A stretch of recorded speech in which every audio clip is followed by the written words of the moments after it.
14 to 19 term కూడా పనిచేశారు.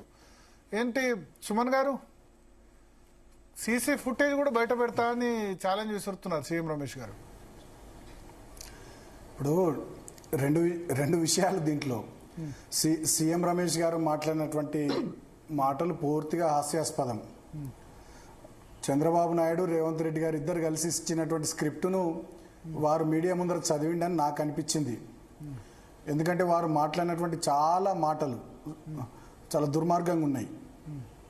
ఆయన ఏమంటాడు, ఎంతసేపటికి ఆయనకు 1660 కోట్ల కాంట్రాక్టు వర్క్ ఫ్యూచర్ సిటీలో ఎట్లొచ్చిందో ఏందో దానికి సమాధానం చెప్పాల్సింది పోయి అది ఇచ్చిపెట్టేసి ఆయన కేటీఆర్ గారు ఒక కులాన్ని విమర్శించిండు, ఇంకో నాయకుని విమర్శించిండు, లేదంటే మా ఇంటికి వచ్చిండు, లేదంటే బీఆర్ఎస్ బీజేపీ విలీనమని ఇష్యూనంతా సైడ్ ట్రాక్ చేసేటటువంటి ధోరణితో ఆయన మాట్లాడిండు. ప్రజల దృష్టిని 1660 కోట్ల రూపాయల రోడ్డు వరకు ఈయన కంచెగచ్చబౌలిలో అప్పటి ప్రభుత్వానికి ఆ సందర్భంలో కొంచెం బ్యాంకుల ద్వారా ఇవి తనఖా పెట్టుకొని డబ్బులు తెచ్చుకోవడానికి 10,000 కోట్ల రూపాయలు సపోర్ట్ చేసినందుకు క్విడ్ ప్రోకోగా ఈయనకు వచ్చినటువంటి వర్క్ విషయంలో కేటీఆర్ గారు మాట్లాడితే అది తప్ప మిగతా అన్ని విషయాలు ప్రజల దృష్టిని మీడియా దృష్టిని మరల్చేటట్టుగా సీఎం రమేష్ గారు మాట్లాడేది తప్ప దాంట్లో ఏమీ లేదు.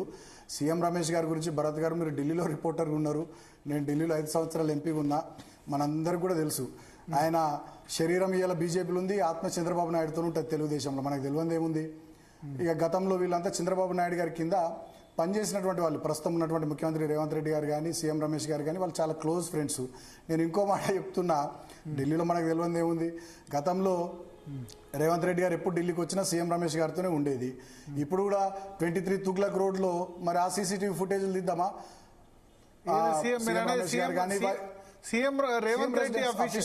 Official residence of Telangana CM 23 Tughlaq road, దానికి సీఎం రమేష్ గారు కానీ ఆయన తమ్ముడు రాజేష్ గారు కానీ వాళ్ళు ఎన్నిసార్లు పోయినరు, ఏంది ఏం కథ, మరి ఆ సీసీటీవీ ఫుటేజ్లు తీద్దామా? ఈ రకంగా వ్యక్తిగతంగా నిందలేయడం, వ్యక్తిగతంగా బురద జల్లడం ఇది పరిపాటు అయిపోయిందండి. ఇవాళ రాష్ట్రంలో కాంగ్రెస్, బీజేపీ, తెలుగుదేశం ఈ పార్టీలు లేవు. ఏం జరుగుతుంది? కేసీఆర్ యాంటీ కేసీఆర్ గారిని వ్యతిరేకించేటటువంటి వాళ్ళు.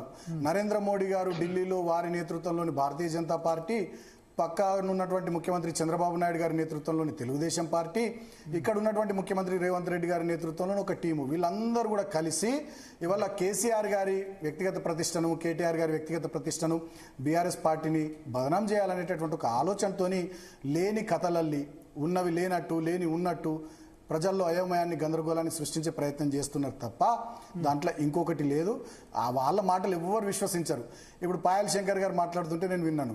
వారేమంటారు, బీజేపీ నాయకుడు కాంగ్రెస్ బీఆర్ఎస్ వీళ్ళు కలిసి ఏదో చేస్తున్నారని వారంటారు.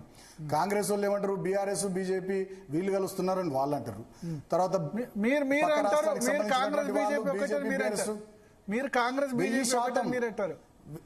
Not only Congress BJP TDP వీళ్ళందరూ ఒకటే. దేశంలో ఎక్కడైనా కలిసిన సందర్భం ఉందా కాంగ్రెస్ బీజేపీ? అంటే ఇక్కడ కేసీఆర్ అనేటటువంటి బలమైనటువంటి శక్తిని బీఆర్ఎస్ పార్టీ బలమైనటువంటిది కాబట్టి దీన్ని ఎదుర్కొనే ధైర్యం లేక వాళ్ళు కలిసిపోయి గూడు పుటాన్ చేసి ఈ రకమైనటువంటి పని చేస్తున్నారు. మీరు భరత్ గారు, నేను ఒక్కటి చెప్తాను మీకు, మీరు అర్థం చేసుకోండి. ఈ డిస్కషన్ చూస్తున్నటువంటి ప్రజల్ని కూడా ఆలోచించమని కోరుతా ఉన్నా.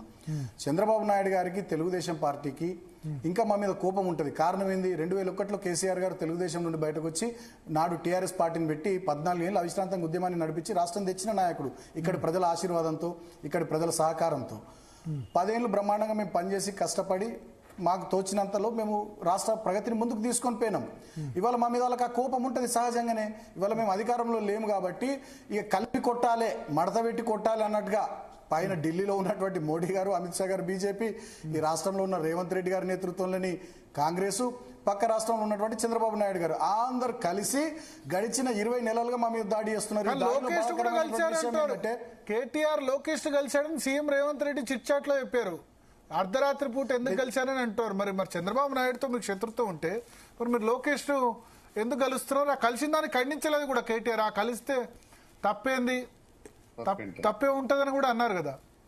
ఇప్పుడు నేను ఒక మాట అడుగుతున్నా, రేవంత్ రెడ్డి గారు ఏమన్నా మీడియా ముందుకు వచ్చి మాట్లాడారా? చిట్ చాట్ పేరిట వారు లీకులు ఇస్తా ఉన్నారు, కొన్ని వారికి నచ్చిన పత్రికలకు, కొన్ని వారు పెట్టుకున్నటువంటి యూట్యూబ్ ఛానళ్లకు, కావూరు హిల్స్లో నడిపిస్తున్నటువంటి 2-3 ఆఫీసులలో ఉన్నటువంటి యూట్యూబ్ ఛానల్స్, కొన్ని డిజిటల్ పేపర్స్, వాటి లోపల లీకులు ఇస్తారు, రాపిస్తారు. వారికి ఉన్నటువంటి వారికి కొమ్ముగాసే కొన్ని పత్రికలు, వారికి కొమ్ముగాసే మీడియా ఛానల్స్, దాని లోపల ఇష్టం వచ్చినట్టు చిట్ చాట్ పేరిట లీకులు ఇచ్చి ఏదేదో మాట్లాడేస్తుంటారు, ఏదేదో రాస్తుంటారు, ఏదేదో చూపిస్తుంటారు. ప్రతిదానికి స్పందించాల్సినటువంటి అవసరం లేదు. దాని మీద ఇప్పటికే మా కేటీఆర్ గారు మాట్లాడారు. నేనేమంటున్నా వెరీ క్లియర్గా, ఇవాళ ప్రజలు చూస్తున్నారు, ప్రజలకు అన్ని విషయాలు అర్థమవుతున్నాయి.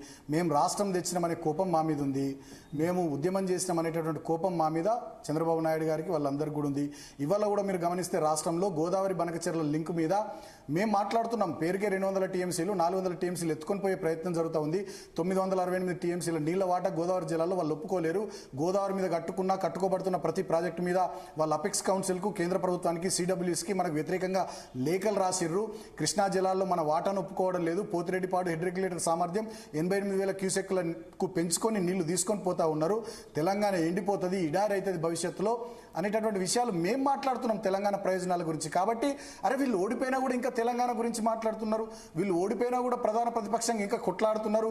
కాబట్టి ఇదే సరైన సమయం, అందరం కూడా కలిపి ఈ పార్టీని దెబ్బకూడదాం అనేటటువంటి ఒక కుట్ర జరుగుతూ ఉంది సోషల్ మీడియా వేదికగా. ఇవాళ నేను అడుగుతా ఉన్నా, ఈ హైదరాబాద్లో ఉన్నటువంటి తెలుగుదేశం పార్టీ ఆఫీసులో ఎంతమంది ఉన్నారండి? సోషల్ మీడియా వేదికగా మా కేటీఆర్ గారి మీద, కేసీఆర్ గారి మీద, మా నాయకత్వం మీద ఎట్లా దాడి జరుగుతూ ఉందండి?